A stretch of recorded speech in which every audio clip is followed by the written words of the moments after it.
안녕하세요. 베러라이프 장정의 든든한 ETF 투자입니다. 오늘은 슈드 ETF에 대해 말씀드리려 합니다. 일부 투자자분들께서는 금리 인하 시 배당 ETF인 슈드가 상승할 것이라고 보는 분들이 있는 것 같습니다. 결론부터 보면 당장 그러기는 쉽지 않아 보입니다. 왜 그렇게 생각하는지 실제 데이터와 상세 분석을 통해 말씀드리겠습니다. 우선 지난 23년부터 현재까지 S&P 500, 나스닥, 그리고 슈드의 기초지수인 다우존스 100 배당지수의 누적 수익률을 비교해 보도록 하겠습니다. 여기에는 배당 수익률과 가격 상승률을 모두 포함한 토탈 리턴 기준의 수익률로 비교를 해보았는데요. 나스닥은 118%의 상승률을 기록을 했고 S&P 500은 74%의 상승을 기록을 했습니다. 반면 슈드는 20%의 상승에 그쳤습니다. 아무래도 성장주, 기술주 위주의 장이었다 보니까 소외된 측면이 컸을 텐데요. 앞으로의 슈드의 방향성은 어떨지 살펴보도록 하겠습니다. 우선 금리 인하가 슈드에 어떤 영향을 미치는지 살펴보도록 하겠습니다. 이론적으로는 미국이 금리를 인하할 경우에는 예금과 채권 같은 안전자산의 매력도가 떨어지기 때문에 고배당주 또는 배당 수익률을 많이 주는 슈드와 같은 ETF가 더 좋은 것이 맞습니다. 과연 그랬는지 한번 차트로 살펴볼 텐데요. 이 노란색인 슈드의 지수를 살펴보면 2000년 금리 인하 시기에는 큰 영향을 보지 않다가 금리가 약 1%대 수준으로 떨어졌을 경우에 상승했던 것을 보실 수가 있습니다. 또 하나는 2008년 시기에는 금리가 인하할 당시에도 사실상 큰 영향을 안 미치다가 금리가 거의 0%에 가까워지면서 지속적으로 상승했던 것을 볼 수가 있습니다. 20년 금리 인하 시기 사이클에도 살펴보시면 금리가 급격히 하락하면서 0%에 가까워졌을 때 슈드가 상승했던 것을 보실 수가 있습니다. 따라서 단순히 금리 인하가 중요한 게 아니라 금리 인하를 얼마나 빨리 하는지 그리고 금리의 수준이 이에 따라 어떻게 변하는지가 더 중요했던 것을 볼 수가 있습니다. 그렇다면 금리 인하 시기에 슈드가 S&P 500 대비 실제 성과가 어땠는지를 한번 살펴보도록 하겠습니다. 이 노란색 선은 슈드의 기초지수인 다우존스 100 배당지수를 S&P 500 지수로 나눈 값입니다. 이 값을 해석하는 방법은 간단합니다. 이 선이 상승을 하는 경우에는 슈드가 S&P 500 대비 수익률이 더 좋았다는 것을 뜻하고요. 이 선을 하락하는 경우에는 슈드가 S&P 500보다 수익률이 더 나빴다는 것을 뜻합니다. 눈에 띄는 점은 이 노란색 선이 급등했던 구간이 두 가지 경우가 있는데요. 이 두 가지 경우 모두 경기 침체에 대한 우려가 부각되었던 시점입니다. 즉 경기 둔화로 인해 성장성이 둔화되고 경기 침체에 대한 우려가 상승했을 때 오히려 슈드가 방어적인 성격이 강하기 때문에 S&P 500 대비 더 나은 성과를 기록을 했던 거죠. 여기서 시사하는 점은 슈드는 경기 침체 시에 S&P 500 대비 더 나은 성과를 보였다는 점입니다.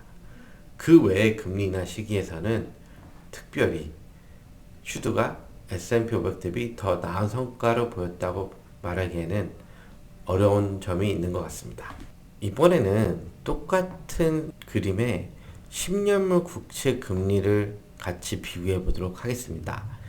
다만 10년물 국채 금리를 보기 쉽게 서로 비교하기 위해서 수치를 거꾸로 그려봤습니다. 즉 파란색 선 10년물 미국 국채 금리가 올라간다는 것은 오히려 금리가 하락한다는 것을 의미를 하고요. 반대로 이 선이 내려가는 경우에는 금리가 상승한다는 것을 뜻합니다.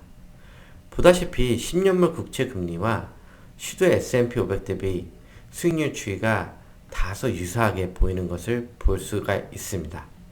이를 해석하면 채권의 이자 수익의 매력도가 낮아질수록 투자자들이 더 높은 수익을 찾아 슈드와 같은 배당주로 자금으로 이동을 했다고도 볼 수가 있습니다. 반면에 10년물 국채 금리가 상승하는 경우에는 배당주에 대한 매력도가 떨어지기 때문에 S&P 500이 더 나은 성과를 나타냈다고 볼 수가 있습니다. 앞으로는 어떨까요? 미국 국채 10년물 금리는 장기적인 경제 전망과 인플레이션 기대치를 반영합니다. 2020년부터 물가 상승에 대한 우려로 지속적으로 10년물 금리가 상승한 것을 볼 수가 있는데요. 향후 미국 장기 금리를 지속적으로 살펴보면서 슈드의 매력도가 더 높아질지를 살펴볼 필요가 있겠습니다. 이번에는 슈드의 업종 구성을 살펴보겠습니다. 슈드는 종목을 매년 3월에 변경하는데요. 최근 6월에 업데이트된 비중을 보면 에너지, 필수소비재, 헬스케어가 전체 비중의 53%를 차지하는 것을 확인할 수가 있습니다. 즉, 이 세 가지 업종의 움직임이 내년 3월까지의 리바운싱이 있기 전까지는 슈드에 상당히 중요한 영향을 미칠 텐데요. 세 가지 업종별로 현황을 살펴보도록 하겠습니다. 먼저 슈드 내 가장 높은 비중을 차지하는 에너지 업종을 살펴보도록 하겠습니다. 에너지 업종은 슈드 지수 내에서 19%의 비중을 차지하고 있는데요. 에너지 업종의 주가와 유가를 먼저 살펴보도록 하겠습니다. 좌측 차트를 보시면 S&P 에너지 업종의 지수가 유가와 상당히 비슷하게 움직이는 것을 볼 수가 있습니다. 두 번째 차트는 똑같은 지수와 이 해당 지수의 이익 추정치를 비교한 표입니다. 보다시피 이익 추정치 또한 유가에 따라 변동성이 높은 것을 확인할 수 있습니다. 에너지 업체들이 성장을 못하기 때문에 배당은 지속적으로 늘릴 수 있겠지만 실제 이들의 주가는 유가에 더 민감하다는 사실을 확인할 수 있습니다. 다음은 두 번째로 비중이 높은 필수 소비재 업종에 대해서 말씀드리겠습니다. 간단히 필수 소비재 업종에 대해 설명을 드리자면 경기가 좋든 나쁘든 사람들이 꼭 사야 하는 게 있죠.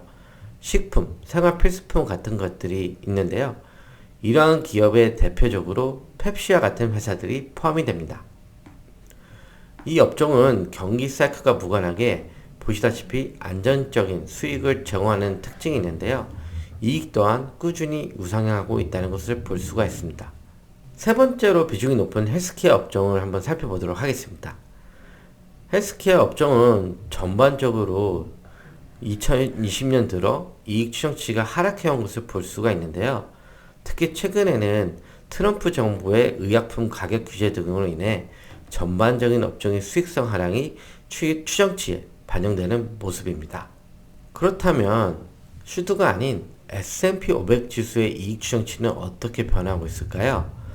보시다시피 장기적으로 S&P 500의 이익 추정치는 꾸준히 상승해온 것을 볼 수가 있습니다. 반면 기술주 위주의 나스닥 100 지수는 어땠을까요? 마찬가지로 나스닥 100 지수의 이익 추정치 또한 지속적으로 올라오고 있는 것을 볼 수가 있습니다. 물론 AI에 대한 기대감으로 기술주가 상승하는 부분도 있겠지만 실제 실적이 지속적으로 받쳐주고 있기 때문에 이익 추정치가 올라오고 있다는 것을 볼 수가 있습니다. 이처럼 주가와 이익 추정치 추이를 비교해 봤을 때 아직 나스닥과 S&P 500의 이익 추정치는 우호적인 것을 볼 수가 있는데요. 물론 이익 추정치가 주가에 보통적으로 후행하지만 그래도 이익 추정치가 중요한 이유는 장기적으로는 기업의 이익 성장이 주가를 설명하는 가장 강력한 변수이기 때문입니다. 반면에 추정치 하향이 계속되고 있다면 기업의 펀더멘털 또는 업종의 펀더멘털 자체가 지속적으로 훼손되고 있다는 신호로도 해석을 할 수가 있습니다. 오늘의 결론 말씀드리겠습니다. 슈드가 S&P 500 대비 더욱 나은 상승률을 보기 위해서는 페드 금리 인하 자체보다는 금리 수준이 중요할 텐데요. 특히 10년물 금리가 앞으로 얼마나 하락할 수 있는지를 지켜보는 게 중요할 것 같습니다. 두 번째는 슈드의 주요 업종을 분석해 본 결과 에너지 업종과 헬스케어 업종의 이익 모멘텀은 당장은 기대하기 어려운 상황입니다. 따라서 저는 개인적으로 하면 지금 슈드를 담지 않겠지만 슈드를 담고 있는 분들이라면 꼭 S&P 500 그리고 나스닥 등으로 분산 투자하는 것을 추천드립니다. 만약 지금 보유하고 있는 게 너무 많아서 아까운 분들이라면 2022년과 같이 시장이 조정받을 때 기회를 살펴보면 어떨까 싶습니다. 즉 2022년 당시 시장이 30% 빠질 때 슈드는 1% 미만으로 빠지는데요. 이러한 기회를 통해서 슈드를 오히려 팔고 나스닥과 S&P 500을 싸게 사는 기회로 삼는 것도 좋은 방법인 것 같습니다. 이제까지 베르라이프 장도영의 든든한 ETF 투자였습니다. 오늘도 함께 해주셔서 감사합니다. 강의가 도움이 되셨다면 구독과 좋아요 부탁드리겠습니다. 감사합니다.